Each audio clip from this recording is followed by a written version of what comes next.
Hello bachcho, let's read the question. The question says for the following reaction the equilibrium constant Kc at 298 Kelvin is 1.6 into 10 raised to power 17 when equal volume of 0.06 molar Fe2 positive and 0.2 molar S2 negative solutions are mixed. The equilibrium concentration of Fe2 positive is found by y into 10 raised to power minus 17. So the value of y is, so यहाँ पे हमें एक reaction दे रखी है और इसका जो equilibrium constant है 298 केल्विन पे हमें वो भी गिवन है।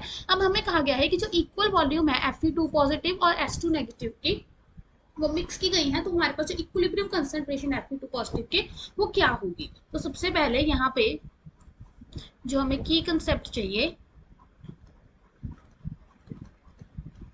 That is equilibrium constant.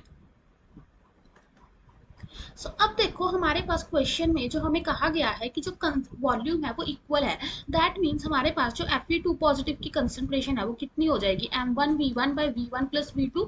अब हमारे पास ये कितनी थी 0.06 और वॉल्यूम इक्वल है, दैट मीन्स हम ऐसे लिख सकते हैं। सो यहाँ से v कट गया, दैट मीन्स 0.03 मोलर। सिमिलरली अगर हमें S2 नेगेटिव की निकालनी है तो वो हमारे पास कितनी हो जाएगी 0.2 v by v that is 0 sorry this that means 0.1 molar. अब हमारे पास जो इक्वेशन बनती है वो इक्वेशन क्या बनेगी कि जो Fe2 पॉजिटिव है एक्वस का plus S2 negative aqueous forms FeS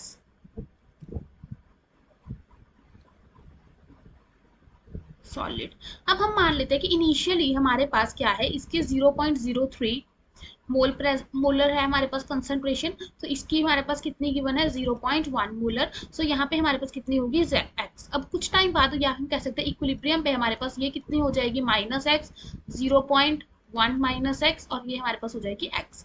अब क्योंकि अगर हम क्वेश्चन में देखें, क्वेश्चन में जो Kc की value that is 1.6 into 10 raised to power 17 और ये वैल्यू हमारे पास क्या है बहुत सी ज्यादा लार्ज वैल्यू है, दैट मीन्स जो हमारी रिएक्शन है वो क्या होगी ऑलमोस्ट कंप्लीशन पे होगी। ऑलमोस्ट कंप्लीशन पे मीन्स कि हमारा जो Fe2 पॉजिटिव है वो ऑलमोस्ट रिएक्ट कर गया होगा। सो दैट टाइम पे हम कह सकते हैं कि जो हमारा 0.03 माइनस एक्स है वो ऑलमोस्ट जीरो के इक्वल होगा, दैट मीन्स जो एक्स है वो किसके इक्वल हो जाएगा ऑलमोस्ट 0.03 के। सो अगर यहाँ पे हम पुट करेंगे 0.1 माइनस 0.03 सो ये हमारे पास कितना आ जाएगा 0.07। सो अब Kc की वैल्यू हमारे पास क्या होगा, देखो जो रिएक्टेंट प्रोडक्ट है वो हमारे पास सॉलिड स्टेट में है, सो उसका हम नहीं लेंगे, that will be equal to Fe2 positive into 0.07 कि Fe2 पॉजिटिव की तो हमें कंसंट्रेशन निकालनी है। सो जो Fe2 पॉजिटिव की यहाँ से कंसंट्रेशन आएगी that is 100 by 11.2 into 10 raised to power minus 17 that is equal to 8.928 into 10 raised to power -17। So question में हमसे पूछा गया था